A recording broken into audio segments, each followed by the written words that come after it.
In the offices of online magazine Depravity, editor Susan is dealing with Danny, a photo editor that wants to make it as a writer. Her article Why Am I So Sad describes the way she feels empty inside by blaming it on privileged facts like living in New York City and not having been in the country when 9/11 happened, which was supposed to define her generation. Susan obviously turns it down and calls Danny out for being tone deaf, which is a huge part of her personality. Danny is still obsessed with being popular, and she shows it by the way she chases after the most successful writers at work like a puppy. Everyone ignores her for being extremely bland and superficial, including her crush Colin, a co-worker of hers and a big social influencer. She's so tone-deaf that she doesn't see what a hypocrite she is for complaining about the lack of attention from the popular employees while she ignores the underdogs that try to socialize with her. Danny doesn't even bother to learn the names of said underdogs, but her awful manners appear when she interacts with the popular workers too. When she overhears queer writers Harper and Larson are having a queer bowling night, she tries to invite herself, claiming to be one of them just because she kissed a girl in college once. When Harper informs her she can't come, Danny has the nerve to say queer people are lucky because they have a community in their parades while she'll be spending the night alone in her apartment. One afternoon, Danny wants to check the new matcha cafe in town and bumps into Colin, who doesn't even know who she is.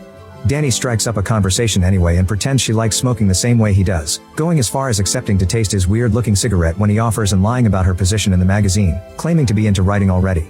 She also mentions the possibility of going on a writer's retreat sometime, and when Colin expresses real interest in that, Danny goes all out with the lie and says she'll be going on a retreat to Paris next week.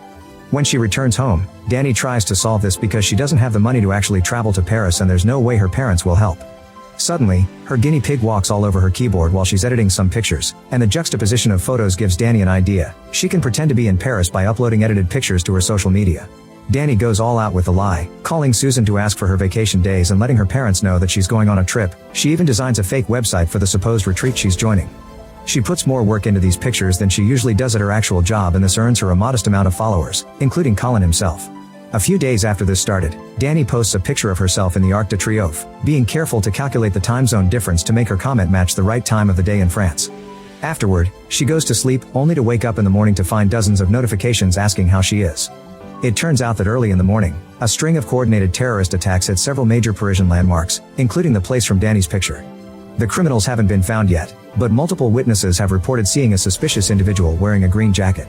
Danny's phone won't stop vibrating with messages from friends and family, and her mother directly calls her to check on her, asking her to come back. Nervous with fear and pressure, Danny begins wondering if she should come clean until she also gets a message from Colin. That's when it hits her. Being a tragedy survivor gives her the attention she's always wanted, thus she decides to keep the lie up and make a post telling everyone she's fine. The next day, Danny sneaks around the airport with a suitcase and joins the crowd coming back from France to pretend she's also a new arrival. Her parents Judith and Harold are there to receive her with tears and a hug, yet Danny puts most of her attention on looking upset for the reporters. Moments later at her parents' house, Danny is spoiled in a way she never was before, so she goes all out with the lie and says she had been very close to the explosion, having walked away only seconds before it went off. That night, she has a dream of being in Paris and being followed by the green jacket stranger. The attention she receives doubles when she goes to work the following day and everyone receive her like a celebrity. With her best pitiful face, Susan informs Danny that she can take the day off if she needs it and that she'll help in any way. Still eager to take advantage of this whole situation, Danny asks for permission to write an article about her whole experience, and Susan agrees to publish it. Then, Danny tells all her coworkers an over-dramatic lie about her experience in Paris, which earns her lots of attention, sympathy, and even an invitation to queer bowling night from Harold. Even Colin comes to check on her and gifts her a get well cigarette. Later in the subway, Danny notices her picture on a news account and comments mentioning that's her, which brings hundreds of new followers to her socials. When the light flickers, Danny thinks she can see the green jacket stranger nearby, but blames it on her mind playing tricks on her. The next step to solidify the lie is to write the article, but Danny doesn't know what to write considering she didn't really go through this trauma. A solution comes to mind when she remembers her mother mentioning a support group for survivors, and decides to pay them a visit to gather inspiration from their experiences. The group is led by Linda, who understands if Danny doesn't want to talk on her first day because her trauma is still so fresh. Many people there have things to say, but the one that expresses herself the best is Rowan, a teenager that survived a school shooting. Danny is bored by the meeting and doesn't intend to come back, but when she overhears a member mentioning Rowan being huge online, Danny magically becomes friendlier and tries to socialize with Rowan, asking for her number and promising to hang out sometime while ignoring other members asking for the same thing.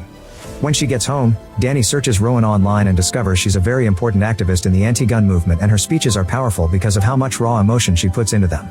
Sometime later, Danny texts Rowan to invite her to hang out, and Rowan gladly accepts because she needs a friend that understands and is closer to her in age, like an older sister. Of course Danny's intentions aren't that pure. She wants Rowan's advice on how to write a powerful article.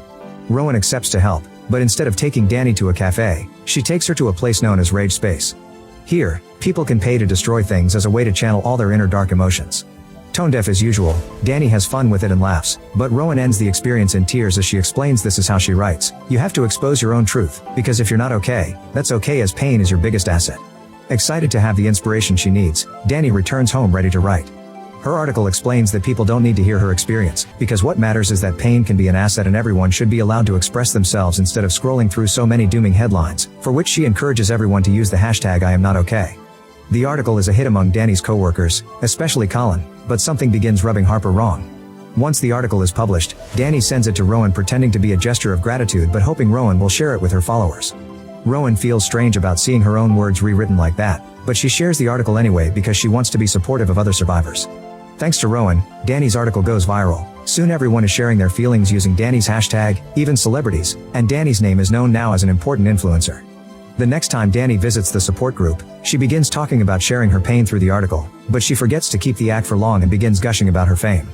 Rowan gets uncomfortable but tries to stay supportive, reminding Danny about being careful when it comes to internet trolls. After the meeting, Danny learns about a kickball game the group will be having on the weekend and promises to go. Rowan also shares about the incoming talent show in her school which she isn't sure she should join with her poetry, but Danny encourages her to do it because she's incredibly talented with words. The moment gets awkward when Rowan admits this is harder without the support of her sister, who died during the shooting. After Danny leaves Rowan at her school, she notices a street ad and once again, thinks the green jacket stranger is there with her. Sometime later at the office, there's a small casual party to celebrate Danny's article becoming the most popular publication in the magazine in years. The underdogs keep trying to talk to Danny to share how she's inspired them, but Danny keeps ignoring them in favor of Colin, who invites her to a party next weekend and Danny accepts while forgetting about Rowan's invitation to the kickball match. Then, Danny is approached by Harper, who wants to hear more about Danny's experience in Paris. The details that Danny manages to make up on the spot only help increase her suspicion. On Saturday, Danny goes to Colin's party, which is filled with spots to take selfies for their socials and product placements from sponsors. Danny gets to spend some time with Colin doing shots and making tone-deaf clips for Instagram, but even in the middle of having fun, Danny sees the green jacket stranger among the crowd. This is starting to get on her nerves badly, so she asks Colin to get out of here, which Colin gladly accepts in order to take her to the bathroom and get frisky. Unfortunately, Danny doesn't have a good time because Colin finishes too soon while still connected. Frustrated and disappointed, Danny goes to the nearest pharmacy to buy some Plan B and avoid accidental babies. Then, she checks her socials, noticing Colin already hanging out with other girls at the party and Rowan having a modest but fun time at the game. This gives Danny a huge wake-up call about the company she keeps and hurries to join the support group at their kickball match. Danny has never been a sports person, but the evening turns out to be lots of fun and shows her where good people truly are. Rowan once again expresses her gratitude for having a young person in the group now, especially since she doesn't have her sister anymore, and Danny volunteers to help her with the preparations for the next rally so she can have the support she needs. From then on, Danny begins making more posts about important causes and promoting Rowan's organization, although she doesn't shy away from the more superficial aspects of interviews like showing off her fashion style. Sometime later, Harper brings her latest article to Danny because Susan wants her to add her viral touch, but Danny is heading out for the rally so she promises to look into it later. On her way out, Danny is approached by Colin, who wants to ask her out, but Danny only sees him as a loser now and turns all his invitations down. Meanwhile, Harper realizes Danny left her laptop open with a video running. The lack of password gives Harper the opportunity to snoop around a little bit. A moment later, Rowan and Linda pick Danny up, and this is how she learns they're mother and daughter. Linda used to work at the school where the shooting happened before she quit in order to work for the support group.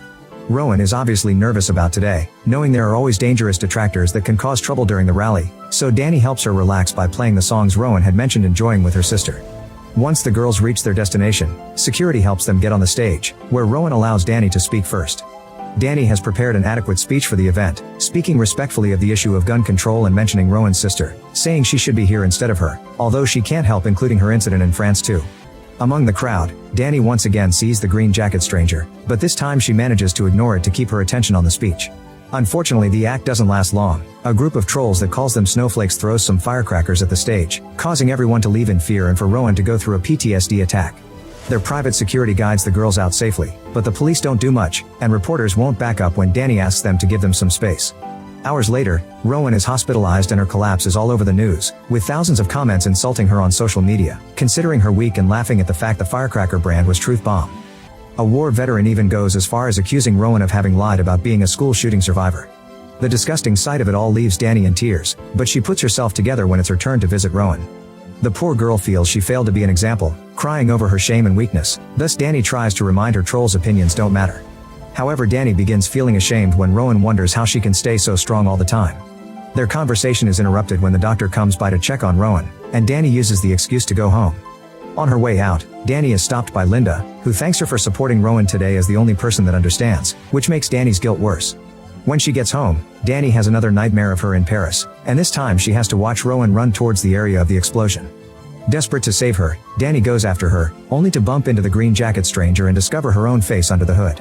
The nightmare comes to a sudden stop as Danny wakes up, thanks to the doorbell. It's Harper, who has found out the truth after she looked into Danny's computer. Harper wants her to come clean and gives her time until Monday, otherwise, she'll write an exposing article herself. In tears, Danny tries to explain she's a better person now yet tries to bribe Harper, who yells at her to remind her that people died and that she owes Rowan an apology. After having a breakout all over the apartment, Danny decides to write her truth so she can at least offer her side of the story. She says she takes full responsibility for her actions, yet she also mentions the day the lie started she had been depressed and under the effects of pot. She swears she regrets her actions, and promises she's working to change for the better, for which coming clean is the first step. Danny also considers going to the support group to apologize to everyone face to face, especially Rowan, but when she gets closer to the building, she gets scared and runs away. The next morning, the article is published and quickly goes viral, making Rowan's name trend as well.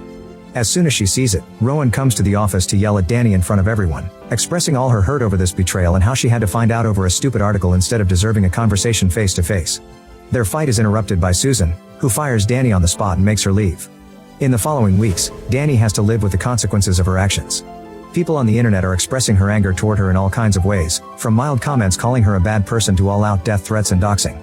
Falling into depression again, Danny stays in her apartment, drinking most of the time, and only leaves when she needs to restock her fridge. But even at the store, she has to see her face in magazines and newspapers, not to mention the people that don't hesitate to harass her in real life. For the sake of her safety, Danny moves back with her parents, but things aren't any better there. Harold tries to be understanding even if he also gets death threats at work, but Judith is furious and yells at her with as many shameful comments as she can come up with. Eventually, the attacks on social media become too much, and Danny decides to deactivate all her accounts. Almost 2 months later, Danny begins attending the meetings of a support group for people that have been through online shaming. Thanks to lots of self-reflection, Danny admits she's discovered she never liked herself very much, and now she hates herself even more for not having seen what an easy privileged life she used to have. She can't even be sure if she's grown or learned anything, so to get started, the group leader advises making amends with the people she's hurt face to face instead of an online apology. Danny agrees it may help, so she decides to attend the talent show at Rowan's school, wearing a cap to go unnoticed in the crowd. She's brought a full apology written on her phone, and she keeps going over it to memorize it while other people are on the stage.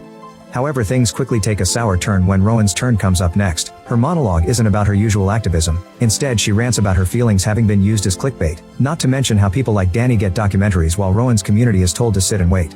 Her monologue gets an outstanding ovation from the public, and as Danny watches her run to hug her mother, she realizes the apology would be for her own benefit rather than for her friends. Deciding to do the right thing, Danny leaves the building, crying in silence.